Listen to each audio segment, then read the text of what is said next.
Assalamualaikum warahmatullahi wabarakatuh. Alhamdulillah. Wassalatu wassalamu ala rasulillah amma ba'd. Akhi ukhti rahimakallah. Masih bersama panggilan Allah Azza wa Jalla. Berulang kali Allah memanggil orang-orang yang beriman. Kenapa mereka yang dipanggil? Karena mereka hidup. Telinga mereka berfungsi. Hati mereka juga masih bekerja. Mereka ridha Allah sebagai Rabb mereka yang mengatur kehidupan mereka.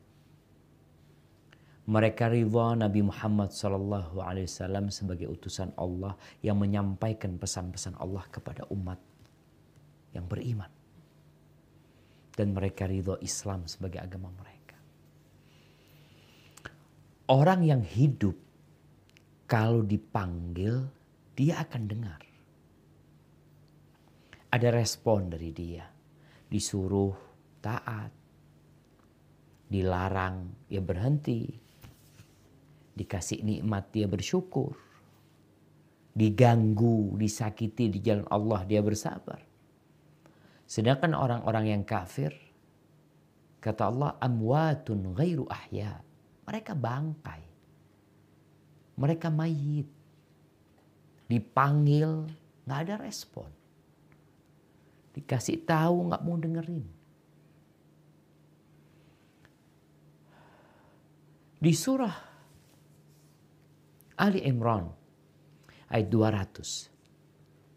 Yang merupakan panggilan ke-18 buat orang-orang yang beriman di dalam Al-Quranul Karim. Apa kata Allah? A'udzubillahi minasyaitonirrajim. Ya ayyuhalladzina amanu sabiru wasabiru warabitu wattaqullah la'allakum tuflihun. Yang artinya, wahai orang-orang yang beriman. Bersabarlah kamu dan kuatkanlah kesabaranmu. Dan tetaplah bersiaga, bersiap siaga di perbatasan negerimu. Dan bertakwalah kepada Allah agar kamu beruntung. Jamaah rahimakumullah, kita lihat di panggilan yang ke-18 ini Allah menyuruh orang-orang yang beriman dengan 4 perkara.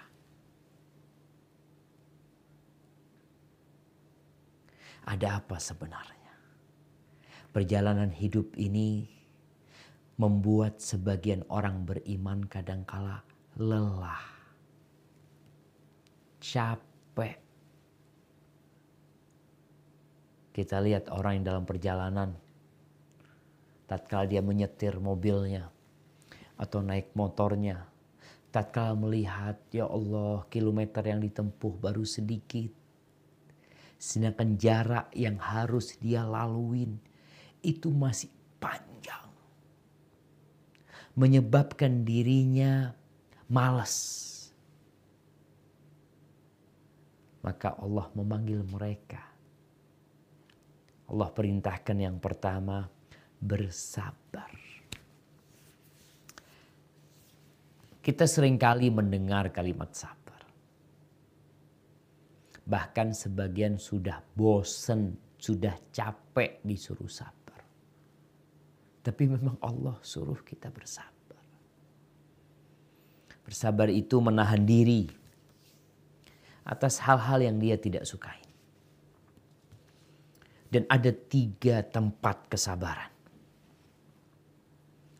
Yang pertama, bersabar dalam melaksanakan ketaatan. Menjalankan perintah Allah. Baik itu yang wajib atau yang sunnah, itu perlu kesabaran. Antum pikir orang-orang yang berangkat ke masjid nggak perlu kesabaran mereka. Mereka yang berangkat haji nggak perlu kesabaran, perlu kesabaran. Menjalankan yang sunnah-sunnah juga seperti itu. Orang berpuasa Senin Kemis, berpuasa tengah bulan, perlu kesabaran. Tatkala melihat orang-orang sedang makan, sedang menikmati minuman yang segar di siang hari yang terik, orang harus sabar. Jadi melaksanakan ketaatan itu perlu kesabaran, nahan diri. Tempat yang kedua adalah bersabar dalam meninggalkan yang dilarang oleh Allah SWT. Baik itu yang haram atau itu yang makruh, sama perlu kesabaran. Kita melihat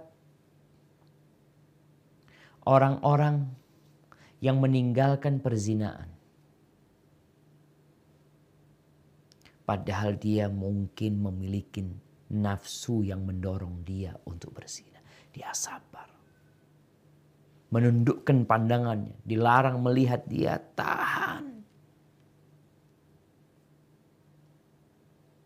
Perlu kesabaran. Orang-orang yang masih merokok, umpamanya. Kenapa belum meninggalkan rokok? Apa nggak bisa membaca tulisan yang dibungkus rokok? Dia baca. Dia tahu dengan mudaratnya. Sehingga dia tidak mau anak-anak yang kecil merokok. Dia tidak mau istrinya merokok. Dia tidak mau adik perempuannya merokok. Kakak perempuannya merokok. Nggak mau dia. Dia tahu. Tapi dia kalah, dia nggak sabar. Nggak mampu menahan dirinya. Padahal sudah ditulis rokok membunuhmu.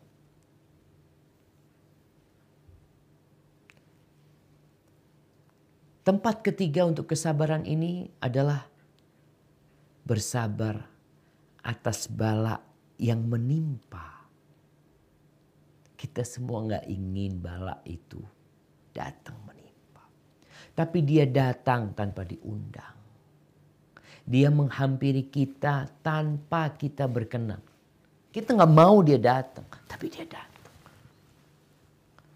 Namun seorang yang beriman bersabar. Dia punya keyakinan bahwa takdir Allah itu indah dan ini bala datang untuk menghapuskan dosa-dosa, mengangkat derajatnya. Dia tahu ada derajat-derajat tinggi yang tidak bisa diraih dengan amalannya.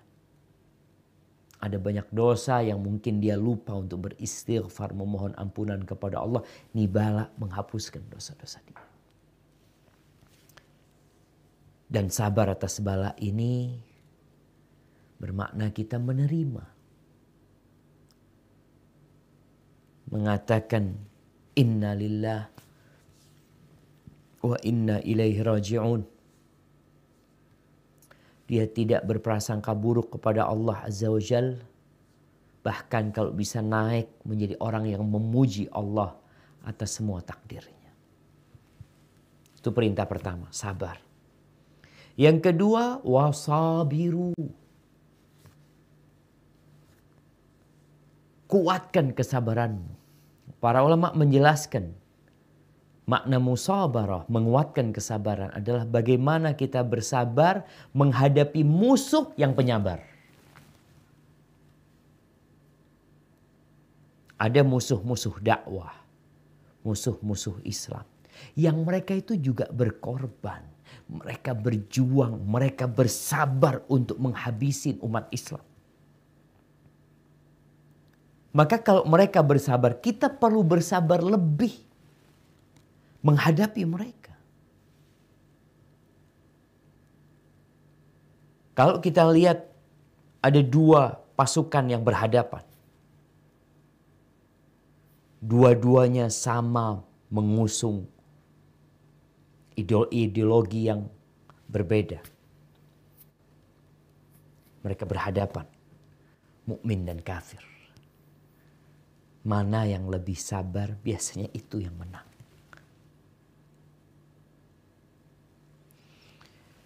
Orang yang lebih panjang sabarnya, nahan dirinya, maka niscaya Allah akan berikan kemenangan kepada mereka.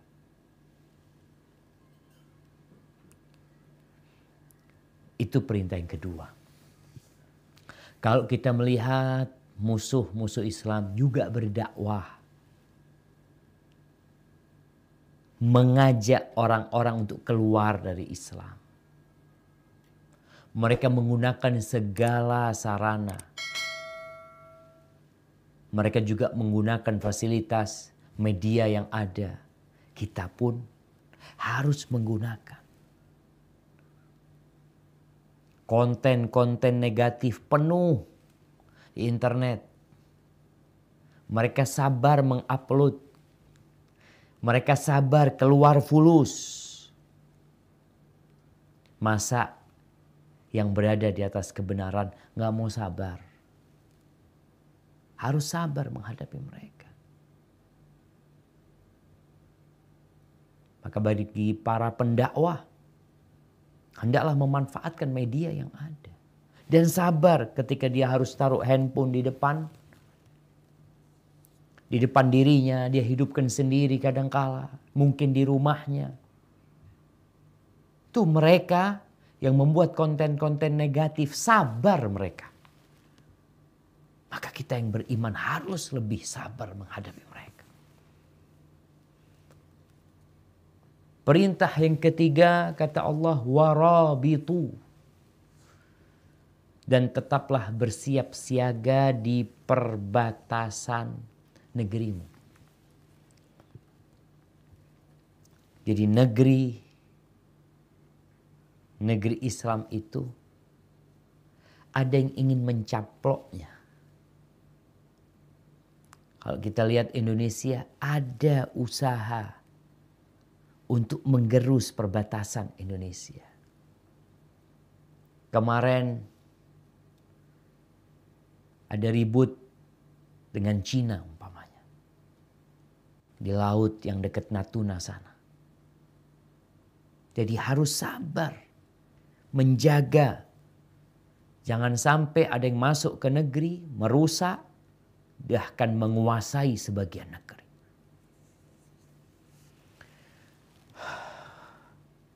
Allah Azza wa Jal mengatakan wa'iddu lahum mastata'tum min quwwah. Persiapkan diri untuk menghadapi mereka segala macam kekuatan. Wa mir ribatil khail. Dan dari tali kuda. Persiapkan diri. Jadi seorang yang menjaga perbatasan seakan-akan dia mengikat dirinya untuk berada di tempat itu. Nggak boleh ada yang melewatin dia. Persiapkan. Turhibuna bihi aduwallahu wa aduwakum. Yang dengan kalian mempersiapkan diri, peralatan perang ya. Itu musuh takut. Makanya kenapa Indonesia beli persenjataan perang lagi, beli lagi. Nah, agar nggak ada yang berani mencoba-coba untuk menguasai Indonesia. Maka para tentara, para pasukan yang menjaga di perbatasan, niatkan lillahi ta'ala. Jangan hanya berharap gaji. Tapi engkau jaga negerimu. Jangan sampai engkau bisa dibeli untuk mundur 1 meter, 2 meter. Tetap ikat dirimu di tempat itu. Kata Rasul Sallallahu Alaihi Wasallam menyebutkan tentang fadilah bersiap siaga di perbatasan menjaga negeri buat orang yang beriman. Kata beliau alaihi salatu wassalam, ribatu yaumin fi sabilillah khairun minad dunya wa ma fiha. Bersiap siaga di perbatasan menjaga negeri 1 hari itu lebih baik dari dunia dan isinya. Gajimu gak seberapa. Berapa gajimu? Engkau meninggalkan keluargamu, meninggalkan istri dan anak-anakmu, digaji berapa? Kalau engkau hanya berharap gaji, sia-sia.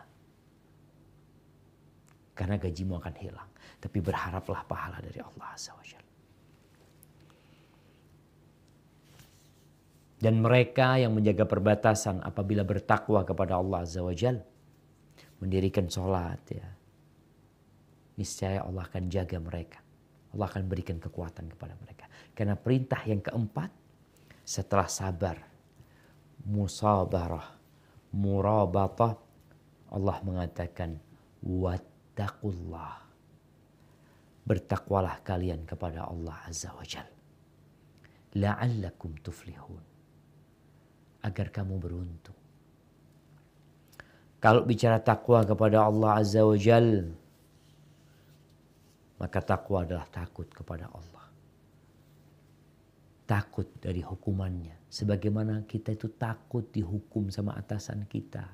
Kalau ketahuan melakukan kesalahan, kita harus takut sama Allah Azza wa Jalla yang tidak pernah luput mengawasin kita. Jalla Jalaluh.